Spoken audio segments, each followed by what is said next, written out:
आज जिस प्रकार चीन ने डोकलाम क्षेत्र में अपनी सेनाएं सड़क बनाने के लिए उतारी है, उससे एक समस्या भारत के सामने खड़ी हो चुकी है कि भारत किस प्रकार से जो है उस चुनौती का मुकाबला करें। और उस चुनौती में भारतीय जनता के बीच में ये सवाल खड़ा हुआ है कि वो उस चुनौती से निपटने के लिए किस प्रकार की अपनी भूमिका निर्वहन करें। राष्ट्रीय स्वाभिमान आंदोलन चीन की वस्तुओं के बहिष्कार की बात कर रहा है।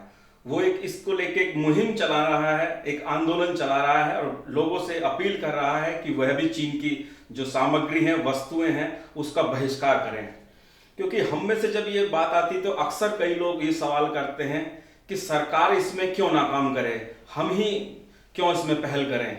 क्योंकि सरकार अगर चाहे तो बाजार पर रोक लगा के चीन को सबक सिखा सकती है। लेकिन जिस प्रकार जानते हैं हम सब, WTO में सरकारें बंधी हुई हैं, सरकारों की मजबूरी हो सकती है, लेकिन हमारी कोई मजबूरी नहीं है। हम जो शिकायत करते हैं तो हमें शिकायत करते वक्त एक बार उन सैनिकों की ओर देख लेना चाहिए कि जो डोकलाम में या चीनी सीमा पर चीन की सेना के सामने डट कर खड़े हुए हैं। उनको भी सरकार से शिकायतें होंगी, उनकी भी सरकार से नाराजगी है जिस प्रकार सरकारें काम कर रही हैं, लेकिन बावजूद उसके वो अपना राष्ट्र धर्म निभाने में जरा भी कोताही नहीं बरत रहे हैं। वो डटकर उसी तरह से खड़े हुए हैं तमाम शिकायतों और नाराजगी के बावजूद। हमें सरकारों के प्रति ना सोचते हुए, क्योंकि सरकारें आएंगी और जाएंगी, ये राष्ट्र हमेशा रहा है और आगे भी रहेगा, इस राष्ट्र के बारे में सोचते हुए और उन सैनिकों के बारे में सोचते हुए जो हमारे लिए उस सीमा पर खड़े हैं, उनको ध्यान में रखते हुए हमें उनके समर्थन में चीनी सामान का बहिष्कार करना चाहिए। उनको मनोबल बढ़ाने के लिए, उनका मनोबल बढ़ाने के लिए हमें इस मुहिम में साथ आना चाहिए। हम आपसे क्यों यह अपील कर रहे हैं कि चीन के वस्तुओं का बहिष्कार करना चाहिए, इसका एक आर्थिक पहलू भी है। चीन जिस तेजी से भारतीय बाजार में अपनी पैठ बना रहा है वो एक बहुत बड़ी चुनौती है।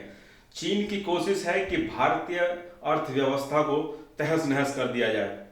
आपको जानकर ताज्जुब होगा कि जो भारत का सिल्क उद्योग है, जैसे बनारस हुआ, कांचीपुरम हुआ, तो वहाँ की जो सिल्क की साड़ी, बनारसी और कांचीपुरम की साड़ियाँ थीं, उस पर आज चीन का कब्जा है। आपको यह जानकर भी ताज्जुब होगा कि जो कांचीपुरम से चीन वहाँ के कारीगर अपने यहाँ ले गया और अपने यहाँ ले जाकर उनसे वो कांचीपुरम की साड़ियाँ बनवाई।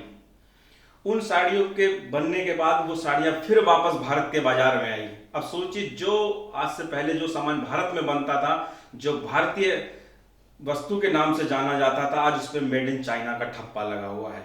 इसी प्रकार बनारस का जो सिल्क उद्योग है, साड़ी उद्योग है, उसको भी चीन उसी प्रकार से कैप्चर कर रहा है। चाहे भारत का प्लाईवुड उद्योग हो, इसमें असम प्रभावित हो रहा है, पश्चिम बंगाल प्रभावित हो रहा है, आपका केरल प्रभावित हो रहा है।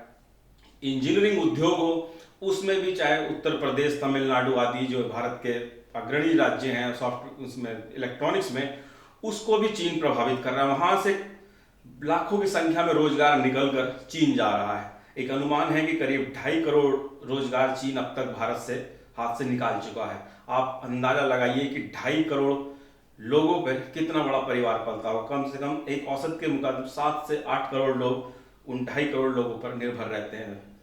तो आप इस चीज से अंदाजा लगाइए कि किस प्रकार चीन की चुनौती आज बढ़ गई है।